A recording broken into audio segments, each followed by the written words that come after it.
प्रेक्षको नमस्कार. कृषी दर्शन कार्यक्रमामध्ये आपल्या सर्वांचं मनपूर्वक स्वागत.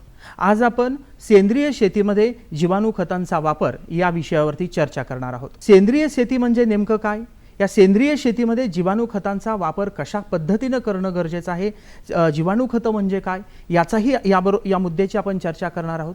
त्याचबरोबर सेंद्रिय शेतीकडे शेतकरी सध्या का वळत आहेत याही कारणांचा आपण शोध घेणार आहोत. म्हणजे भारतामध्ये ज्यावेळी हरित क्रांती झाली, हरित क्रांतीनंतर अनेक शेतकऱ्यांनी शेतामध्ये रासायनिक खतं असतील, कीटकनाशक असतील यांचा वापर मोठ्या प्रमाणामध्ये सुरू झाला. परिणामी आपल्याला उत्पादन चांगलं मिळालं, परंतु काही कालावधीनंतर असं लक्षात आलं की शेतीची जी आहे ती नापीकता वाढते आहे आणि त्याचा परिणाम शेतकऱ्यांच्या किंवा इतर मानवांच्या आरोग्यावरती होतो आहे. हे शास्त्रज्ञांच्या लक्षात आलं, म्हणून परत आता हे सेंद्रिय शेतीकडे वळतायत. मग सेंद्रिय शेतीकडे जात असताना कशा पद्धतीनं त्याच्या जीवाणू खतांचा वापर करणं गरजेचं आहे ते करत असताना काळजी काय घेणं गरजेचं आहे, आणि त्याचबरोबर या खतांमध्ये काय वेगळे प्रकार आहेत का, मग ते द्विदल धान्यासाठी कोणते आहेत, फळबागांसाठी कोणते आहेत आणि एकद्विदल जे धान्य आहेत त्यांच्यासाठी कोणते आहेत, या मुद्द्यांवरती आपण आज चर्चा करणार आहोत.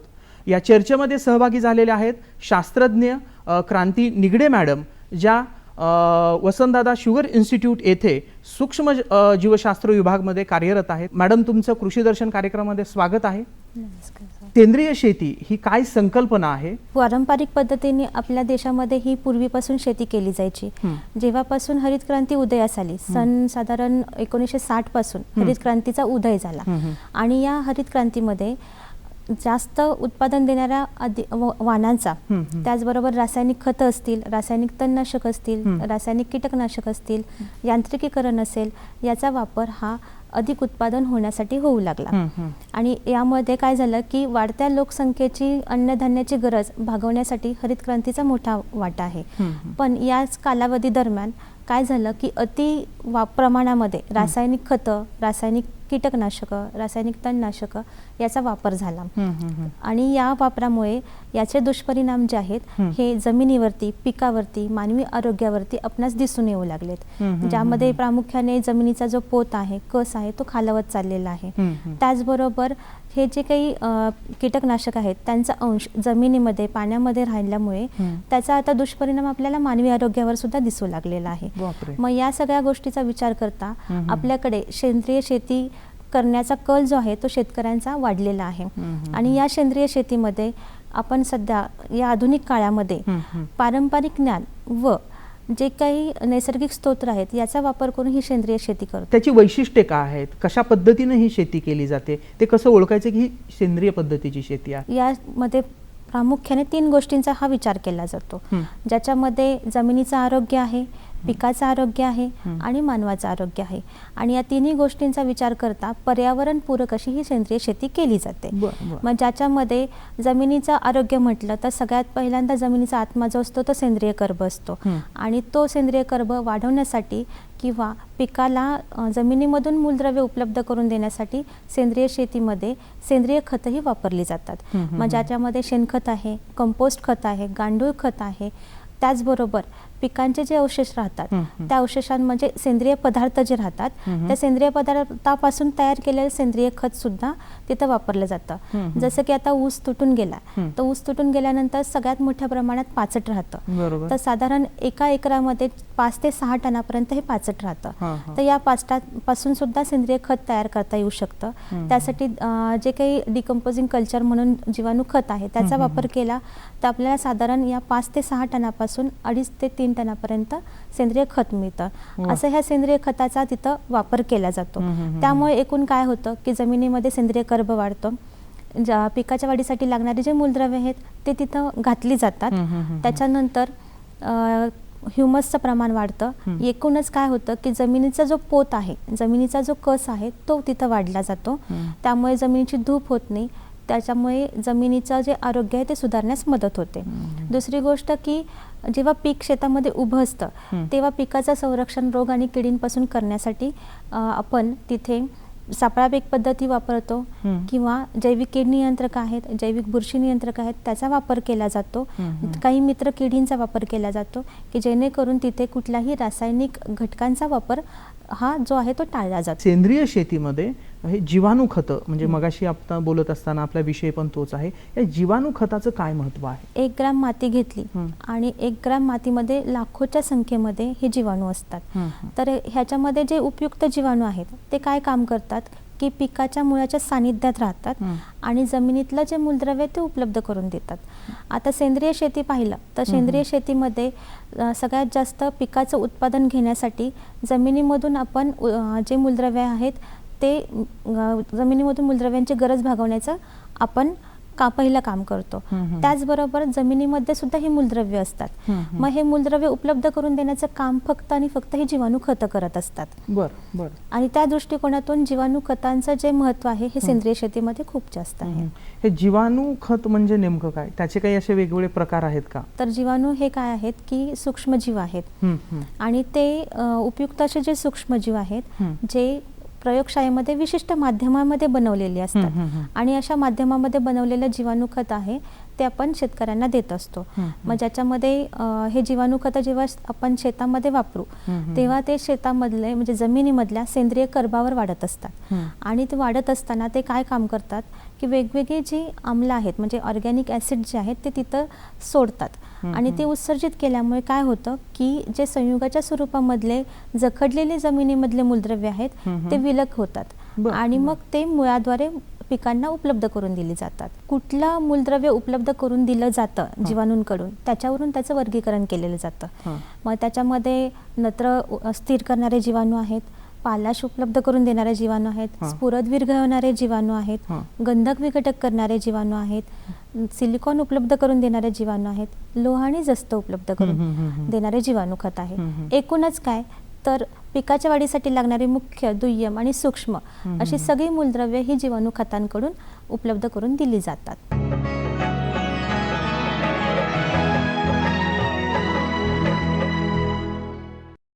सॉइल हेल्प असेल किंवा प्लांट हेल्प असेल याच्यासाठी म्हणजे सर्वांगीण किंवा हरितके याच्यासाठी जी खतं आहेत यांचे फायदे काय आहेत? प्लांट हेल्थ जे आहे तर हे प्लांट हेल्थमध्ये जे जीवाणू आहेत हे पिकाच्या अंतर्गत भागात राहणारे जीवाणू आहेत. म्हणजेच की आता ऊस पीक जर घेतलं तर ऊसाच्या पानामध्ये, खोडामध्ये, रसामध्ये, मुळामध्ये राहणारे जीवाणू जे आहेत हे जीवाणू काय काम करतात? आपल्या वातावरणामध्ये नत्र जो आहे तो खूप मोठ्या प्रमाणामध्ये नत्र आहे तर तो नत्र पिकाला नायट्रेट स्वरूपात उपलब्ध करून द्यायचं काम करतात. म्हणजे पिकाच्या अंतर्गत भागात राहतात आणि म्हणजे ह्याला सहजीवी पद्धतीने म्हणतात. म्हणजे अंतर्गत भागात राहून नत्र उपलब्ध करून द्यायचं आणि त्याच्या बदल्यात पिकाच्या शरीरात वाढायचं. वाढत असताना त्यातली जी साखर आहे ती वाढीसाठी हे जीवाणू तिथं वापरत असतात. मग हे सहजीवी पद्धतीने नत्र स्थिर करणारे जीवाणू जे आहेत हे आपण याच्यामध्ये प्लांट हेल्थमध्ये दिलेले आहेत. म्हणजे याच्यामध्ये ॲसिटोबॅक्टर आहे, ॲझोस्पिरिलम आहे, हर्बास्पिरिलम आहे, बुरखोल्डेरिया आहे, अझोरकस अशा 5 जीवाणूंचा आपण समूह तिथं केलेला आहे. आता ऊस पिकाचं जर घेतलं तर ऊस पिकाला आपण याची फवारणी करायला सांगतो आणि फवारणी जर केली तर हे जीवाणू काय करतात की नत्र तर देतातच, त्याचबरोबर पिकाच्या वाढीसाठी लागणारे जे संप्रेरक आहेत जसे की इंडॉल ॲसिटिक ॲसिड आहे, जिब्रेलिक ॲसिड आहे हे सुद्धा तिथं तयार करत असतात. मग हे संप्रेरक पिकाच्या वाढीनुसार, गरजेनुसार तिथं तयार करून दिलेली जातात.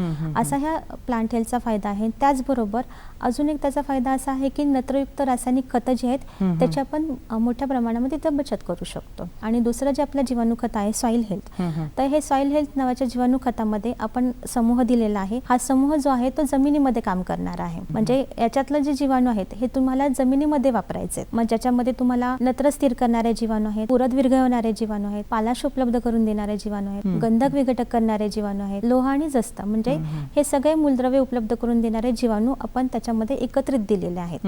आणि हे सगळे जीवाणू काय काम करतात की जमिनीमध्ये तुम्ही वापरायचे आणि मूलद्रव्य पिकाला मुळाद्वारे शोषण्याच्या स्वरूपात देतात. म्हणजे जसं की आपल्या घरी आपल्याला जर दही बनवायचं असेल तर आपण काय करतो, कोमट दुधामध्ये विरजण घालतो तर त्याचं दही बनतं. तसंच हे जमिनीमध्ये मूलद्रव्य आहेत, फक्त मुळाद्वारे घेता येत नाहीत. मग ते उपलब्ध करून देण्यासाठी हे जीवाणू तिथं काम करत असतात. मग हे सॉइल हेल्थ नावाचं जीवाणू खत जे आहे, ऊस पीक जर आपण घेतलं तर ऊस पिकासाठी आपण ऊस पिकाच्या वाढीनुसार 4 टप्प्यांमध्ये द्यायला सांगतो. म्हणजे की उगवण आहे, फुटवे आहेत, कांडी सुटणे आहे आणि जोमदार वाढ. या 4 टप्प्यांमध्ये हे सॉइल हेल्थ आपण जमिनीमधून वापरायला सांगतो. मग ते जमिनीमधून ड्रीपद्वारे देता येऊ शकतं किंवा ड्रीप सगळ्या शेतकऱ्यांकडे उपलब्ध असेल असंही नाही. तर त्यावेळेस तिथे ड्रेंचिंग पद्धतीने किंवा आळवणी पद्धतीने सुद्धा हे सॉइल हेल्थ तिथं वापरता येतं. जीवाणू खतांच्या निर्मिती प्रक्रियेमध्ये वसंतदादा शुगर इन्स्टिट्यूटचं काय योगदान आहे? वसंतदादा शुगर इन्स्टिट्यूटमध्ये जीवाणू खतांवरती सन 1990 पासून काम केलं जात आहे. सुरुवातीला आपल्याकडे संस्थेमध्ये ही जी जीवाणू खतं बनवली गेली ती घन स्वरूपातली होती. घन स्वरूप म्हणजे काय की पावडर स्वरूपात, ज्याला लिग्नाइट किंवा टॅल्क बेस असतो. आणि हे घन स्वरूपामधली जीवाणू खतं आपण शेतकऱ्यांना देत होतो. पण सगळ्यात महत्त्वाचा ह्या घन स्वरूपामधल्या जीवाणू खतामध्ये तोटा हा एक होता की त्याचा शेल्फ लाईफ म्हणजे आयुर्मान जो आहे, जीवाणूंची जी संख्या आहे ही 6 महिन्यापर्यंत टिकून राहायची. आणि दुसरी गोष्ट की पावडर स्वरूपामध्ये असल्यामुळे शेतकऱ्यांना शेतात वापरायला सुद्धा थोडंसं कठीण जायचं. मग या दृष्टिकोनातून आपण पुढे जाऊन संशोधन केलं आणि द्रव स्वरूपामधली जीवाणू खतं तयार केली. साधारण सन 2008 पासून आपण ही द्रव स्वरूपामधली जीवाणू खतं ही देत आहोत. या ज्या जीवाणू खतं आपण तयार करतो तर त्याचा आधी आपण आपल्या ज्या काही संशोधनाच्या लॅबोरेटरीज आहेत तिथं आपण त्याच्यावरती काम करतो. त्याच्यानंतर त्याच्या शेतावरच्या चाचण्या घेतल्या जातात आणि त्याचा जो प्रबंध आहे तो प्रबंध आपण महाराष्ट्रातल्या 4 कृषी विद्यापीठं जी आहेत त्यांच्या संयुक्त समितीपुढे त्याचा आढावा घेण्यासाठी मांडतो. आणि मग त्या 4 कृषी विद्यापीठाकडून आपल्याला ह्या जीवाणू खतांची जी आहे ती शिफारस मिळते. अशा पद्धतीने संस्था ही जी आहे ही जीवाणू खतांवरती काम करते. अलीकडच्या काळामध्ये पाहायला गेलं तर आपल्याला नवीन 3 जीवाणू खतांसाठी शिफारस मिळालेल्या आहेत, ज्याच्यामध्ये गंधक विघटक करणारे जीवाणू खत आहे, सिलिकॉन उपलब्ध करून देणारं जीवाणू खत आहे आणि पालाश उपलब्ध करून देणारं जीवाणू खत आहे. आता गंधकाची जर कमतरता शेतामध्ये असेल तर आपल्याला पीक जे आहे ते पिवळं पडलेलं दिसतं किंवा जमिनीमध्ये काही शेतकरी माती परीक्षण करतात आणि त्याच्यामध्ये येतं की गंधक कमी आहे. मग अशा वेळी सुद्धा हे गंधक विघटक करणारे जीवाणू खत हे शेतकरी वापरू शकतात. आता हे गंधक विघटक करणारे जीवाणू खत जे आहे ते कसं वापरायचं आहे तर ते कारखान्यामधून, साखर कारखान्यामधून जे प्रेसमड केक निघतं तर त्याच्यामध्ये सगळ्यात जास्त प्रमाणात गंधक असतं. तर त्या गंधकाचं रूपांतर सल्फेट स्वरूपात करण्याचं काम हे जीवाणू करतात.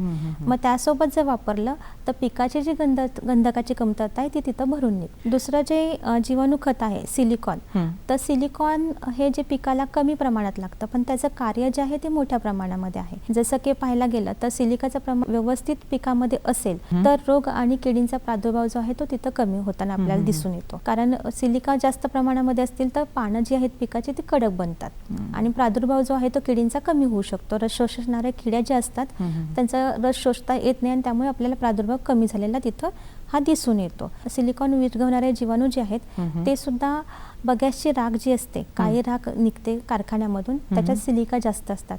त्यासोबत जर वापरलं तरी त्याचा आपल्याला पिकाची जी गरज आहे सिलिकॉनची ती गरज भरून निघते. आणि बगॅसची राख उपलब्ध नाही झाली तरी आपल्या जमिनीमध्ये पण सिलिका ह्या भरपूर प्रमाणामध्ये आहेत. तर ते आपण आळवणी पद्धतीने लागणीच्या वेळी वापरलं तरी तिथं सिलिकाची गरज भरून निघते. आणि पालाश उपलब्ध करून देणारं जे जीवाणू खत आपल्याला नवीन शिफारस मिळालेली आहे तर एकंदर महाराष्ट्राच्या जमिनीमध्ये 700 ते 800 kg पर हेक्टर या प्रमाणामध्ये पालाश आहे. पण फक्त तो काय आहे की साखळी स्वरूपात जखडलेला आहे आणि तो साखळी स्वरूपात जखडलेला असल्यामुळे तो पिकाला मुळाद्वारे घेता येत नाही. मग ते उपलब्ध करून द्यायचं काम हे यातले जीवाणू करत असतात. आणि हे जर आपण जीवाणू खत वापरला पालाश उपलब्ध करून देणारं तर आपण तिथं रासायनिक खताची सुद्धा बचत करू शकतो. शेतकऱ्यांपर्यंत हे कसं पोहोचतं, त्यांना हे मिळतं का आणि ते त्याचे दर कसे असतात, हे कुठून घेतात शेतकरी? शेतकऱ्यांना आपण हे जे जीवाणू खत आहेत खरं तर ना नफा ना तोटावरती देतो. जे आपल्याला उत्पादनाचा जो खर्च येईल हम्म. त्या खर्चावरतीच आपण देतो हम्म. आणि जिथं ज्या रेटनी आपण तयार करतो त्याच रेटनी शेतकऱ्यांना हे दिले जातात. बरं, मग हे देताना आपण काय करतो की साखर कारखाने जे आहेत महाराष्ट्रातल्या हम्म. सगळ्या साखर कारखान्यांमार्फत शेतकऱ्यांना ते पुरवले जातात. हम्म. त्याच्या व्यतिरिक्त शासनाच्या काही विविध योजना असतात हम्म. त्या योजनांमार्फत आपण शेतकऱ्यांना देतो. आणि आता नवीनच आपण संस्थेने काही भागामध्ये शेतकऱ्यांना ते पोचले जात नव्हते. मग या दृष्टिकोनातून आपण काही कृषी सेवा केंद्र जे आहेत त्यांना सुद्धा आपण ते आता उपलब्ध करून दिलेले आहेत.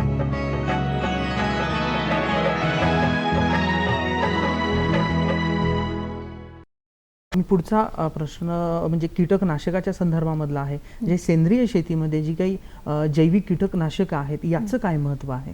थोड्या जरी प्रमाणात कीड असेल तरी तिथे लगेचच कीटकनाशकाचा वापर केला गेला. म्हणजे एकूणच काय तर अति प्रमाणामध्ये कीटकनाशकांचा वापर झाला आणि त्यामुळे काय झालं की जे मित्र किडी आहेत, कीटक आहेत, बुरशा आहेत, जीवाणू आहेत जे जमिनीमध्ये, तर त्यांची संख्या तिथं कमी झाली आणि त्यामुळे आपल्याला अपायकारक किडींचा प्रादुर्भाव जो आहे तो आपल्याला जास्त झालेला दिसून येतो. आता निसर्ग चक्र जर पाहिलं तर निसर्ग चक्रामध्ये एक उक्ती आहे म्हणजे आपल्याकडे मराठीमध्ये, जीवो जीवस्य जीवनम. बरोबर. एक जीव जगण्यासाठी दुसऱ्या जीवावरती डिपेंड आहे आणि ह्या साखळीनुसार हे चक्र अविरतपणे चालू असतं. मग जर मित्र किडी कमी झाल्या तर अपायकारक किडी तिथं वाढणार आहेत. मग अपायकारक किडींना किडींचा जो प्रादुर्भाव आहे तो रोखण्यासाठी आपल्याला पुन्हा या मित्र किडींची वापर करणं गरजेचं आहे. मग याच दृष्टिकोनातून आपण जैविक कीड नियंत्रक जी आहेत ही तयार केलेली आहेत. मग आता ऊस पीक जर पाहिलं आपण तर ऊस पिकामध्ये पूर्वी फार रोग किंवा किडी आढळून येत नव्हते. पण बदलत्या हवामानानुसार आता ऊस पिकामध्ये सुद्धा हुमणी, पांढरी माशी, लोकरी मावा यासारखे जी किडी आहेत याचा प्रादुर्भाव आपल्याला दिसून येतो. मग या किडींचा प्रादुर्भाव रोखण्यासाठी आपण जैविक कीड नियंत्रक तयार केलेले आहेत. मग संस्थेमध्ये जे जैविक कीड नियंत्रक सगळ्यात पहिलं जे आपण तयार केलं त्या जैविक कीड नियंत्रकामध्ये आपण मित्र बुरशा ज्या आहेत म्हणजे बवेरिया बॅसियाना आहे, वर्टिसिलियम आहे, वर्टिसिलियम लिकॅनी आहे, मेटारायझेम अॅनिसोपिली आहे आणि बॅसिलस thuringiensis असा जीवाणूंचा समूह तिथं आपण एकत्रित केला. आणि हा आपण रस शोषणाऱ्या किडी असू देत, मुळं खाणाऱ्या अळी असू देत किंवा खोडकिडी असू देत, सगळ्यासाठी हे जे आहे ते जैविक कीड नियंत्रक आपण तयार केलेला वापरू शकतो. आणि दुसरं जे आपण जैविक कीड नियंत्रक अलीकडच्या काळामध्ये तयार केले आहे ते म्हणजे परोपजीवी सूत्रकृमी. त्यालाच आपण एंटमोपॅथोजेनिक निमॅटोड्स असंही म्हणतो. तर हे जे परोपजीवी सूत्रकृमी आपण तयार केलेले आहेत हे सूत्रकृमी खरं तर आपण हुमणीचा प्रादुर्भाव रोखण्यासाठी आपण आत्ता सध्या शेतकऱ्यांना देत आहोत. आणि हे जे सूत्रकृमी काय काम करतात तर हे सूत्रकृमी जमिनीमध्ये जी हुमणीची अळी आहे तिला शोधतात. तर ही हुमणीची अळीचं काम काय असतं किंवा तिचं खाद्य काय आहे तर पिकाची मुळं खाणं हे तिचं खाद्य आहे. मग ही हुमणीचं जे खाद्य आहे मुळं खाणं, मुळं जर खाल्ली गेली तर पिकाचं जे उत्पन्न आहे ते एकदम जास्त प्रमाणात ते घटतं. आणि हुमणीची अळीचा कंट्रोल करण्यासाठी आपण आता हे परोपजीवी सूत्रकृमी तयार केलेले आहेत. याच्यात ना जे आपले जीवाणू खत असतील किंवा जी काही कीड नियंत्रक आहे हे वापरताना काय काळजी घेतली पाहिजे? की कुठल्याही रसायनामध्ये हे मिक्स करून वापरायचं नाही. जर आपल्याला रासायनिक खतं वापरायचीच असतील तर ते वापरताना काय करायचं आहे की रासायनिक खतं तुम्ही आधी वापरा, साधारण 8 ते 10 दिवसाचं अंतर ठेवायचं, पाणी द्यायचं आणि मग जीवाणू खतं वापरायची. दुसरं अजून एक काळजी महत्त्वाची घ्यायची आहे की जो शेल्फ लाईफ आहे जीवाणूंचा तो साधारण 1 वर्षापर्यंत असतो. तर ही जीवाणू खतं 1 वर्षाच्या कालावधीमध्ये आपल्याला वापरायची आहेत. ते वापरत असताना कुठलाही स्टिकर त्याच्यामध्ये मिक्स नाही करायचं. म्हणजे की कीटकनाशक म्हटलं की शेतकऱ्यांच्या डोक्यात असतं की स्टिकर वापरावं, तर त्याच्यामध्ये कुठलाही स्टिकर त्याच्यामध्ये वापरायची आवश्यकताही नाही आहे. द्विदल जे धान्य आहेत म्हणजे धान्याचे जे वेगवेगळे प्रकार असतील म्हणजे भुईमुग असेल किंवा सोयाबीन असेल किंवा उडीद असेल, या म्हणजे या प्रकारची जी धान्य आहेत याच्यासाठी कुठले जीवाणू खत वापरावे? द्विदल धान्यांसाठी आपण नत्र स्थिर करणारे जीवाणू खत जे आहे ते वापरावं. मग त्याच्यामध्ये मेनली जो आहे तो रायझोबियम नावाचा जो जीवाणू खत आहे हा तिथं वापरायचा आपण सांगतो. आता हा रायझोबियम नावाचा जीवाणू काय काम करतो तो काय करतो, द्विदल धान्याच्या मुळामध्ये गुलाबी रंगाच्या गाठी तयार करतो आणि त्या गाठीमध्ये राहून हवेतला जो नत्र आहे तो पिकाला उपलब्ध करून दिला जातो. मग यासाठी आपण सांगतो की हे जे रायझोबियम नावाचं जीवाणू खत आहे हे आपण बियाण्या प्रक्रियेला वापरायचं. म्हणजे आपल्याला जे 1 एकरासाठी बियाणं लागतंय त्या बियाण्याला ते रायझोबियम नावाचं जीवाणू खत चोळायचं आणि चोळून ते बियाणं आपण टोपायला घ्यायचंय. त्यामुळे काय होतं की सुरुवातीच्या काळापासूनच तिथं तो जीवाणू असल्यामुळे नत्र उपलब्ध होतं. एकंदरच उगवण जी आहे पिकाची ती वाढते आणि उत्पन्न सुद्धा आपल्याला वाढलेलं तिथं दिसून येतं. फळबागासाठी कुठल्या प्रकारचे हे जीवाणू खत वापरायला पाहिजे? फळबागांना आपण सुरुवातीला नत्र आणि स्फुरद विरघळणारे जीवाणू खत आपण वापरायला सांगतो. कारण तिथे मुळं फुटणं, पालवी फुटणं ही गरजेची असते. त्यामुळे सुरुवातीला नत्र आणि स्फुरद विरघळणारे जीवाणू खत तिथं वापरावं. त्याच्यानंतर पालवी चांगली फुटल्यानंतर आपण प्लांट हेल्थ नावाचं जे जीवाणू खत आहे की ज्या पिकांमध्ये साखर जास्त आहे त्याच्यामध्ये वाढतं तर त्या प्लांट हेल्थ जीवाणू खताचा तिथं वापर करायचा आहे. मग ते प्लांट हेल्थ आपण फवारणीद्वारे तिथं द्यायचं आहे. पानांवरती चांगली फवारणी त्याची करायची. त्याच्यानंतर ना हे जीवाणू अजून काय काम करतं प्लांट हेल्थ मधले तर ते पिकाचा वाढीनुसार संप्रेरक तयार करतात. मग शेतकरी काय करतात फळबागा करणारे की हे जे संप्रेरक आहेत म्हणजे जिब्रेलिक ऍसिड आहे, इंडोलेसिटिक ऍसिड आहे तर ह्याची फवारणी करत असतात. मग त्याची फवारणी त्यांना करायची आवश्यकता भासणार नाही जर त्यांनी प्लांट हेल्थ वापरलं तर. कारण ते जीवाणू अंतर्गत भागात राहूनच काय करतात की पिकाला संप्रेरक तयार करून देत असतात. पुढची जी फळबागाची अवस्था असते ती फुलोरा अवस्था असते.